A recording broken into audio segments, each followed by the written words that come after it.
ওয়ালা হুম ইয়াহজানুন, এবং তাদের কোনো পেরেশানিও নেই। তো আল্লাহর ওলিগণ যাদের কোনো ভয় নেই, যাদের কোনো পেরেশানি নেই, আল্লাহর ওলিগণ কারা?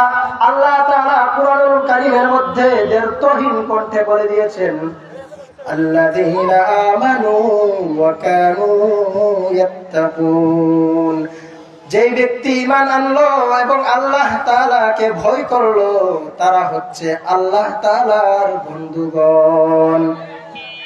দুনিয়াতে আল্লাহ তাআলার বন্ধুগণ যদি দেখতে চান তাহলে দেখতে হবে যার মধ্যে বেশি তাকওয়া আছে সেই হচ্ছে আল্লাহ তাআলার নিকট সবচেয়ে বেশি পছন্দনীয় ব্যক্তি, আল্লাহ তাআলার বন্ধু।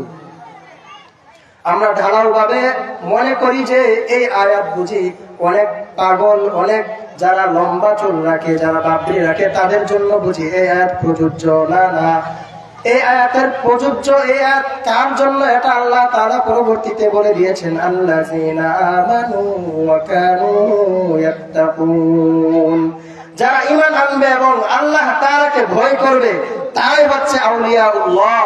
দুনিয়ার জমিনে আল্লাহর ওলি হচ্ছে যারা ঈমান আনবে এবং তাকওয়া অর্জন করবে, মুত্তাকি হবে। তারা ব্যতীত দুনিয়াতে অন্য কোনো ভণ্ড, অন্য কোনো মুখোশধারী, অন্য কোনো চুলধারী, লাল কাপড় পরনেওয়ালা কোনো ভণ্ড আল্লাহর ওলি হতে পারে না, ঠিক কিনা? যারা ঈমান আনবে, মুত্তাকি হবে, তারা হচ্ছে আল্লাহর ওলি। এরপর আল্লাহ তাআলা কত সুন্দর ঘোষণা দিচ্ছেন, লাহুমুল বুশরা ফিল হায়াতিদ দুনিয়া ওয়া ফিল আখিরাহ। আমিন ভাই। যারা আল্লাহর ওলি হবে, যারা মুত্তাকি হবে তাদের জন্য দুনিয়াতেও আল্লাহ তাআলার সুসংবাদ, বুশরা ফিল হায়াতিদ দুনিয়া, দুনিয়াতে আল্লাহ তাআলার সুসংবাদ, বুশরা ফিল হায়াতিদ দুনিয়া ওয়া ফিল আখিরাহ, আখিরাতেও আল্লাহ তাআলার সুসংবাদ। তো আল্লাহ তাআলার সুসংবাদ মুত্তাকিদের জন্য, আউলিয়াদের জন্য। তো সেই সুসংবাদ কি? সেই সুসংবাদ কি? রাসূলুল্লাহ সাল্লাল্লাহু আলাইহি ওয়াসাল্লাম বলেন, হিয়ার রুকয়াস সালিহা, দুনিয়াতে মুত্তাকি ব্যক্তির সুসংবাদ হচ্ছে রুইয়াতে সালিহা। দুনিয়াতে থাকাকালীন মুমিন ব্যক্তিরা ভালো ভালো স্বপ্ন দেখবে, ভালো ভালো স্বপ্ন দেখবে। সেই স্বপ্নগুলো হচ্ছে লাহুমুল বুশরা ফিল হায়াতিদ দুনিয়া, সুবহানাল্লাহ। আর লাহুমুল বুশরা ফিল হায়াতিদ দুনিয়া ওয়া ফিল আখিরাহ, আখিরাতের সুসংবাদ কি? আখিরাতের সুসংবাদ স্বরূপ কিছু কিছু মুফাসসিরিন কেরাম বলেন, ইন্নাল্লাযীনা ক্বালু রাব্বুনাল্লাহ, নিশ্চয় যারা বলবে আমাদের রব একমাত্র আল্লাহ, সুম্মা ইসতাকামু, আমাদের রব একমাত্র আল্লাহ বলে শুধু ক্ষান্ত হবে না, আমাদের রব একমাত্র আল্লাহ সকল কাজের মধ্যে বাস্তবায়ন করবে, স্থির থাকবে মৃত্যু পর্যন্ত। আমাদের রব আল্লাহ এই কথার উপর স্থির থাকবে। ইন্নাল্লাযীনা ক্বালু রাব্বুনাল্লাহু সুম্মা ইসতাকামু, যদি ব্যক্তি এমন হতে পারে তাহলে কি হবে? যখন সে মৃত্যুবরণ করবে, তাতানাজ্জালু আলাইহিমুল মালাইকা, তখন দলে দলে ফেরেশতারা তার বাড়িতে এসে আগমন করবেন। যে ব্যক্তি মুত্তাকি হবেন, ঈমানদার হবেন, যখন সে দুনিয়া থেকে বিদায় গ্রহণ করবে, আল্লাহ তাআলা রহমতের ফেরেশতা আকাশ থেকে দলে দলে প্রেরণ করে দিবেন। তাতানাজ্জালু আলাইহিমুল মালাইকাতু আল্লা তাখাফু, রহমতের ফেরেশতারা এসে বলবে আল্লাহ তাখাফু, তোমাদের কোনো ভয় নেই, ওয়ালা তাহজানু, তোমাদের কোনো পেরেশানি নেই, আল্লাহ তাখাফু ওয়ালা তাহজানু ওয়া আবশিরু বিল জান্নাহ, বরং তোমরা দুনিয়াতে থেকে জান্নাতের সুসংবাদ গ্রহণ করে নাও।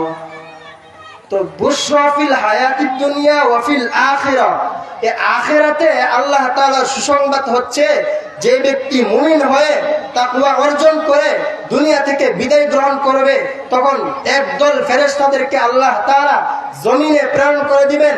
সে তার বাড়িতে এসে তাকে সুসংবাদ দিবে, তোমার জন্য আল্লাহ তাআলার তৈরি জান্নাত অপেক্ষা করতেছে। এটা হচ্ছে লাহুমুল বুশরা ফিল হায়াতিদ দুনিয়া ওয়া ফিল আখিরাহ, আখিরাতের সুসংবাদ। তাহলে আমরা কি বুঝতে পারলাম? তাকওয়া অর্জন করার কথা আল্লাহ তাআলা বলেছেন।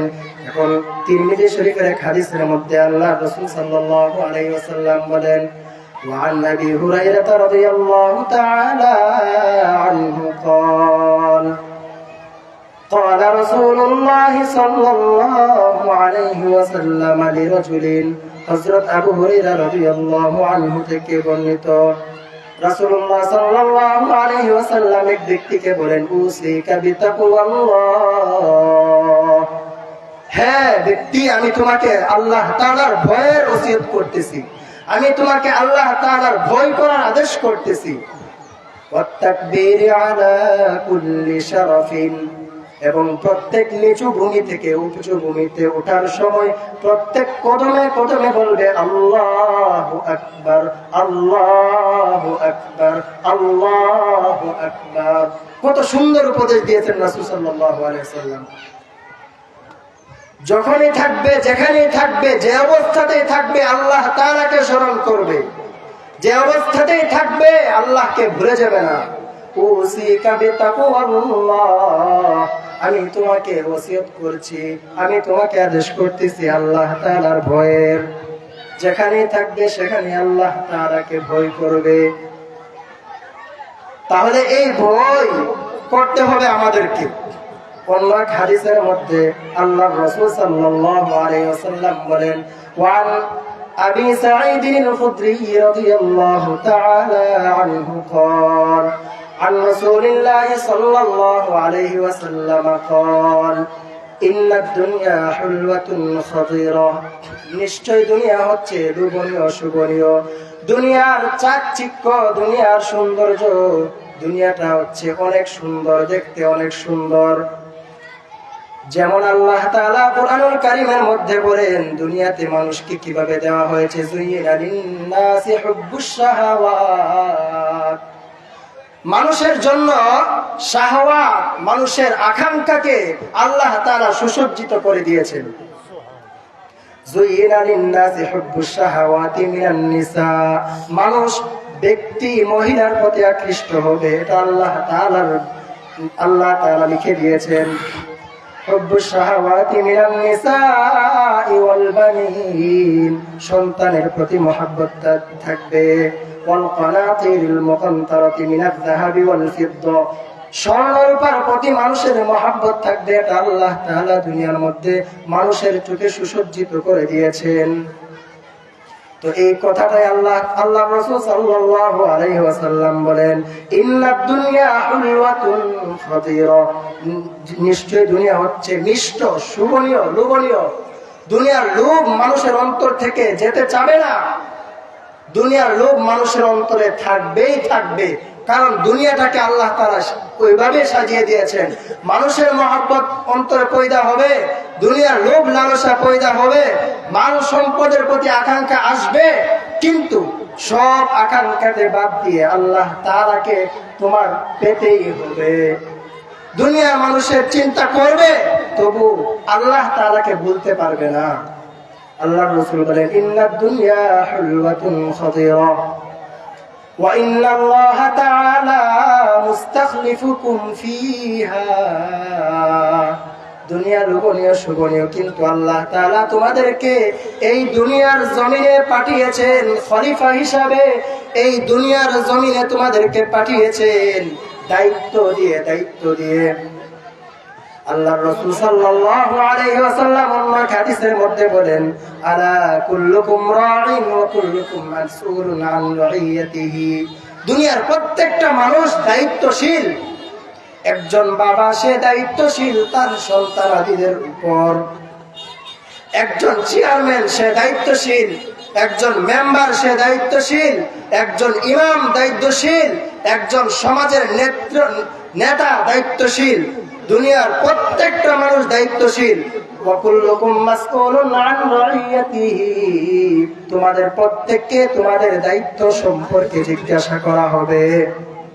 দুনিয়ার প্রত্যেকটা মানুষকে আল্লাহ তাআলা তার দায়িত্ব সম্পর্কে জিজ্ঞাসা করবেন। তোমাকে যে 5 জন সন্তান দিয়েছিলাম, সেই সন্তানগুলোকে তুমি কি শিক্ষা দিয়েছিলে? তোমাকে যে অমুক এলাকার মেম্বার বানিয়েছিলাম, তার দায়িত্ব তুমি কতটুকু পালন করেছিলে? তোমাকে যে অতগুলো মানুষের দায়িত্ব দিয়েছিলাম তাদের ব্যাপারে তুমি কি চিন্তা করেছিলে? ওয়াকুল্লুকুম মাসউলুন আন রাইয়াতিহি, প্রত্যেকটা মানুষ তার দায়িত্ব সম্পর্কে অবশ্যই জিজ্ঞাসিত হবে। তো আল্লাহর রাসূল যেটা বলছিলাম, ওয়া ইন্নাল্লাহা তাআলা মুস্তাখলিফুকুম ফিহা, দুনিয়াতে আল্লাহ তাআলা আমাদেরকে খলিফা হিসেবে পাঠিয়েছেন, আমাদেরকে দায়িত্ব দিয়ে পাঠিয়েছেন। ফায়ানজুরু কাইফা তা'মালুন, এই খলিফা দিয়ে পাঠানোর উদ্দেশ্য কি? এই খলিফা দিয়ে পাঠানোর উদ্দেশ্য কি? তিনি দেখবেন তোমরা কি আমল করো, দেখবেন তোমরা শয়তানকে খুশি করো না আল্লাহকে খুশি করো, দেখবেন তোমরা কি দুনিয়ার পিছে পড়েছিলে না আমি আল্লাহকে পাওয়ার জন্য সাধনা করেছিলে। আল্লাহ তাআলা কোরআনুল কারীমের মধ্যে বলেন, ওয়া মা খালাকুতুল জিন্না ওয়াল ইনসা ইল্লা লিয়াবুদুন, আমি তো মানুষকে পাঠিয়েছি, বানিয়েছি একমাত্র ইবাদত বন্দেগী করার জন্য। এই হাদিসে বলছেন দেখবেন তোমাদেরকে কি করো। অপর আয়াতে আল্লাহ তাআলা বলেন আমি পাঠিয়েছি মানুষকে ইবাদত বন্দেগী করার জন্য। আল্লাহ তাআলা অন্য আয়াতে বলেন, আফা হাসিবতুম আন্নামা খালাকনাকুম আবাসা, তোমরা কি ভেবে দেখেছো, তোমরা কি মনে করেছো আমি আল্লাহ মানুষকে অযথা সৃষ্টি করেছি? তোমরা কি এটাকে ধারণা করে বসে আছো? আফা হাসিবতুম, তোমরা কি এটাকে ধারণা করো আন্নামা খালাকনাকুম আবাসা, তোমাদেরকে অযথা সৃষ্টি করেছি?